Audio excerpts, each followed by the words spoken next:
Allohdan boshqa biz kimimiz bor yordam bera oladigan? Hamma tashab ketadi. Ishoning. Hamma yuzimizga tupurib ketadi kerak bo'lsa.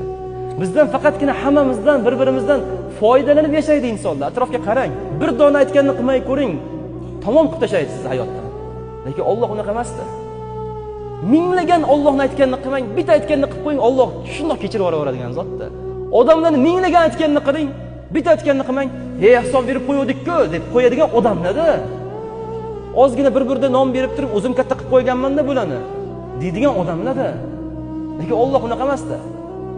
Alloh rahimlidir, Alloh yaxshidir. Hali duoda aytayapti-ku, o'zi, "Innahu huval barrur rahim." Allohning o'zigina yaxshi. Innahudan keyin huva ham kelyapti. Albatta u Allohgina yaxshidir, undan boshqasi emas degan. Allohdan qochib qayoqqa ham boramiz? Zariyat surasida aytdik-ku, "Fafirru ilalloh." Allohgagina qoching, Allohning huzurigagina boring. Allohga biz bog'lanib olsak, Allohning huzuriga eshigini taqillatib, Allohga yetishib olsak, hech bir narsa zarar yetkaza olmaydi.